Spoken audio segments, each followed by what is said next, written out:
하나님 말씀 보겠습니다. 하나님 말씀 구약성경 민수기 29장 1절에서 6절 말씀입니다. 하나님 말씀 민수기 29장 1절에서 6절 말씀입니다. 제가 가지고 있는 성경 245쪽입니다.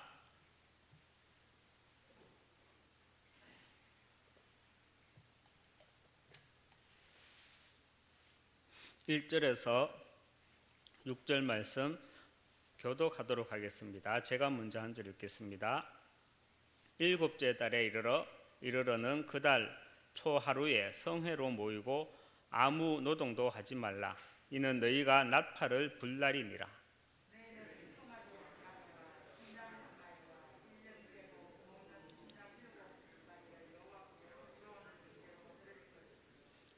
그 소재로는 고운 가루에 기름을 섞어서 쓰되 수송아지에는 10분의 3이요 숫양에는 10분의 2요.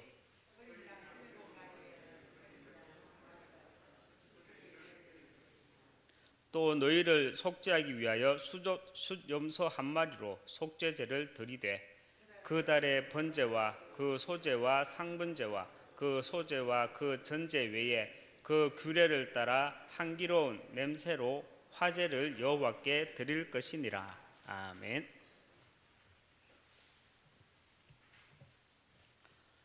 사단은요, 나의 상처를 계속해서 건드립니다. 공격을 합니다. 우리가 영혼을 아는 자라면요, 암보다 무서운 것이 바로 상처라는 사실을 알 수 있습니다. 왜냐하면 상처는 그냥 암이 아니라 영적인 암이기 때문입니다. 육신의 병도 그렇지만 영적인 암은요, 반드시 후대에게 전가됩니다.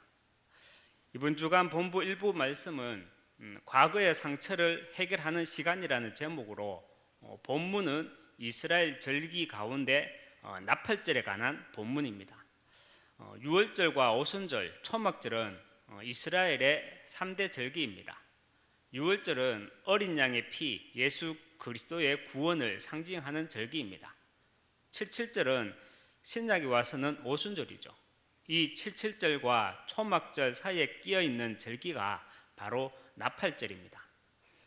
유대인의 구원, 유월절의 구원, 77절의 성령의 인도하심, 그리고 보좌의 축복과 천국의 소망인 유대인의 3대 절기 중 마지막 초막절 이 사이에 끼어있는 절기가 바로 나팔절입니다. 나팔절은 이스라엘 민족들의 결혼 문화에서 그 유래를 찾을 수 있는데요, 유대인의 결혼 풍습을 보면 신랑이 신부 집에 찾아갈 때 신부가 깨어 있으라고 계속해서 나팔을 불며 집으로 찾아옵니다. 그래서 유대인의 결혼 풍습을 보면 하나님이 자기 백성들을 향한 구원의 역사를 어떻게 이루어 가시는가를 우리는 볼 수 있습니다. 그리스도의 피로 구원받은 하나님의 백성들을 하나님은요, 성령으로 인도해 가시는 가운데 하나님은 계속해서 자기 백성들을 향해 나팔을 부십니다. 말씀을 주십니다. 왜냐? 보좌의 축복을 누리게 하기 위해서입니다. 그렇다면 하나님은 지금 우리에게 보좌의 축복을 누리게 하기 위해 어떤 말씀을요, 어떤 치유의 나팔을 부시는 것입니까? 하나님은 세 가지 치유의 역사, 근본 치유와 재창조, 그리고 영적인 재창조, 그리고 미래 재창조라는 치유의 역사를 이루어 가시기 위해 지금도 나팔을 불고 계시는 것입니다. 첫 번째, 근본 치유와 재창조입니다. 근본 치유와 재창조란 그리스도에 대한 확신 속에서 나오는 재창조의 역사를 말합니다. 다시 말하면 창세기 3장, 6장, 11장으로 각인되어진 나의 근본 세계관이 창세기 3장 15절과 출애굽기 13장 18절, 그리고 이사야 7장 14절, 이것으로 복음의 세계관으로 바뀌는 것을 말합니다. 치유는 말씀을 이렇게 우리가 덮어서고 있는 것이 아니죠. 치유는요, 말씀이 나를 덮어서고 있는 것이 아니라 비슷한 말인데, 치유는요, 말씀으로 내가 정복당하고 다스림을 받는 것이 치유입니다. 그리고 치유는 그리스도의 말씀을 듣고 내가 은혜 받았다 이런 것이 아니지요. 치유는 단회성이 아니라 성화되어 가는 것입니다. 그리스도의 날까지 이루어져 가는 것입니다. 그래서 우리는 내 영혼에 그리스도의 말씀이 끊기면요, 다시금 내게 있는 오래된 근본 문제는 그 옛 체질은 다시 나를 찾아온다는 말입니다. 이 땅에서의 치유는 그리스도의 말씀으로 내가 정복당하고 다스림을 받는 것입니다. 그래서 우리의 신랑 되시는 예수님은요, 우리에게 계속해서 나팔을 부시며 지금도 찾아오고 계시는 것입니다. 나의 근본 세계관이 치유가 되는 가운데 그리스도에 대한 확실한 그 눈이 열리면요, 우리는 세상에는 두 나라가 존재한다는 그 영적 사실을 우리는 보게 됩니다. 이 세상에 존재하는 두 나라는 하나님 나라 그리고 흑암의 나라입니다. 그렇다면 그리스도에 대한 확신을 내가 어떻게 누립니까? 반복되는 말이지만요, 그리스도의 말씀으로 나의 영적 상태가 정복당하고 다스림 받게 되면 근본이 치유되는 가운데 그리스도에 대한 확신을 누리게 됩니다. 말씀을 덮어서고 있는 것과는 다르죠. 로마서 10장 17절에 믿음은 들음에서 나고 들음은 그리스도의 말씀으로 말미암느니라 했습니다. 그리고 히브리서 4장 12절에 하나님의 말씀은 살아있고 활력이 있어 좌우의 날선 어떤 것보다도 예리하여 혼과 영과 및 관절과 골수를 찔러 쪼개기까지 하며 또 마음의 생각과 뜻을 판단하나니 말씀합니다. 우리의 마음과 생각 그리고 뜻을 그리스도의 말씀이 판단한다 했습니다. 그래서 그리스도의 나팔을 우리는요, 주님이 오시는 날까지 계속 불러야 하는 것입니다. 두 번째, 영적인 재창조입니다. 그리스도의 확신으로 근본이 치유되면요, 당연하게 감사가 나오게 됩니다. 감사가 나오게 되면 이 감사 속에서 소중한 것이 나오는데요, 그 소중한 것이 바로 예배입니다. 우리가 가장 먼저 된 우리의 정체성은요, 제자, 전도자, 그 이전에 예배자입니다. 예전에 송영교회 새신자 때 주일날 말씀을 받기 위해서 이렇게 교회에 앉아 있으면요, 예배가 시작되고 예배가 끝날 때까지 몸과 마음이, 내 영이 그 당시에는 정말 얼마나 포근하든지요. 포근해요. 당시 설교가 좀 길었거든요.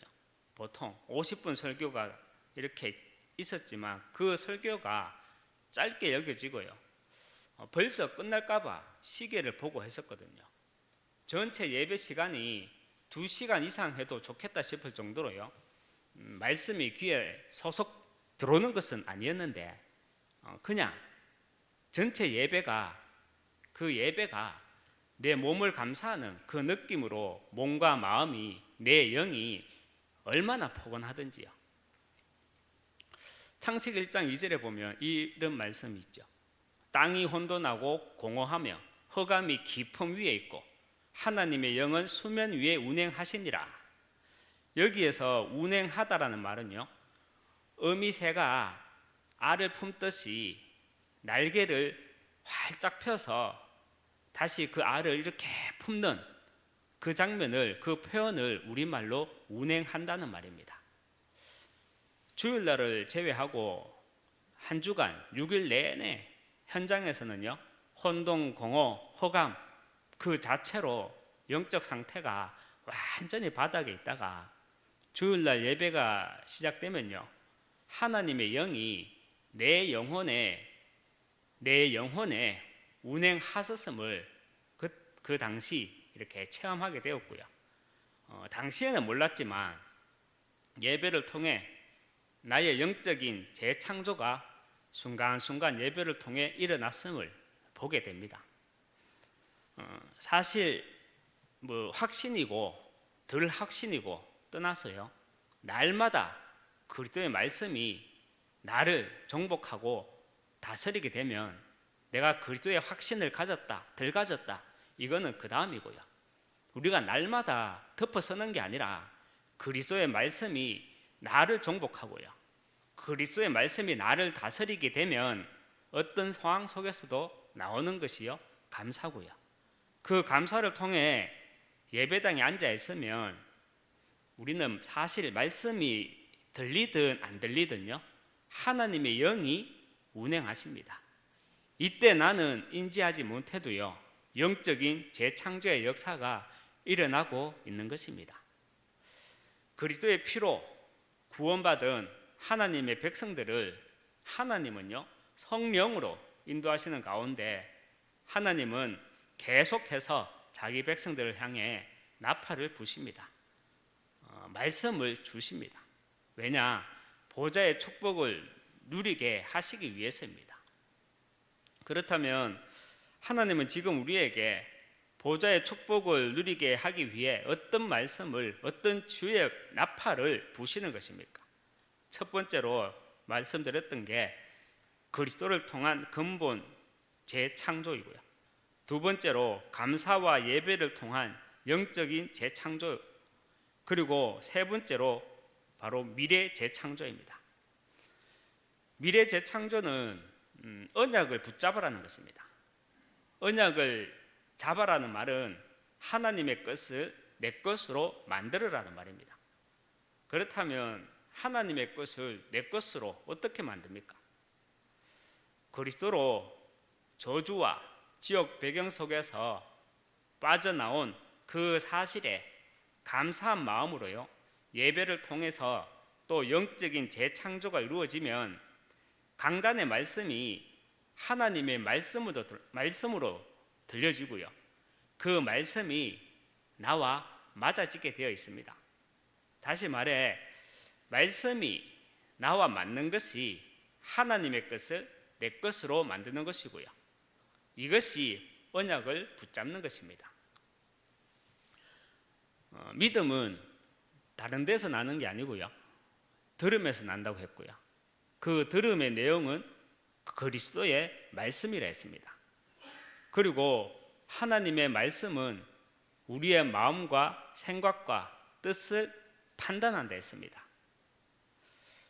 치유는 단회성도 아니고요, 치유는 말씀으로 내가 덮어서고 있는 것도 아니고요, 치유는 그리스도의 말씀으로 내 영혼이 정복당하고요, 내 영혼이 다스림 받는 것입니다. 말씀을 맺겠습니다. 그리스도의 확신 속에서 오는 근본 치유와 재창조, 그리고 예배자의 정체성을 누리는 참된 안식 속에서 오는 영적인 재창조, 하나님의 것을 내 것으로 붙잡고 누리는 미래 창조의 응답을 우리 모든 한 사람 한 사람이 누려나가시길 주님의 이름으로 축원합니다. 이 시간 또 교회를 놓고 함께 기도하도록 하겠습니다. 너희가 그 땅을 차지할 것이라. 후대운동을 본격적으로 하는 교회, 시대를 치유하는 교회, 237 나라 선교하는 교회, 우리 하나교회를 놓고 함께 기도해 주시고, 하나 RUTC 준비위원회와 또 하나 스미스쿨 그리고 지혜스쿨을 놓고 계속해서 기도해 주시고, 테크노폴리스 하나 지교회당과 드로아교회를 놓고 함께 기도해 주시기 바랍니다. 담임 목사님의 사역과 또 오력을 놓고 계속해서 기도해 주시고, 원로 목사님의 남은 건강을 놓고 함께 기도해 주시기 바랍니다. 하나교회 모든 부교역자분들이 현장 전도 목회의 주역으로 세워지도록, 모든 중직자분들이 삼제자의 응답을 누리도록 우리 모든 렘넌트들이 삶 서밋의 응답을 누리도록 함께 기도해 주시기 바랍니다. 선교를 놓고 기도하실 때 먼저 우리 민족을 놓고 기도해 주시고 해외 현장에 계신 선교사를 놓고 기도해 주시고 교회 안에 237 나라 살릴 시스템이 세워지도록 각 나라마다 사도행전 13장의 선교팀이 구성되어지도록 다민족 가운데 제자와 중직자, 목회자와 차세대 선교사가 일어나도록 기도해 주시기 바랍니다. 끝으로 영육 간의 질고 가운데 있는 성도들이 있습니다. 치유의 응답을 통해 정인으로 세워질 수 있도록 기도해 주시고 개인과 가정, 내가 속한 모든 현장을 놓고 기도하시다가 자유롭게 돌아가시겠습니다. 기도하겠습니다.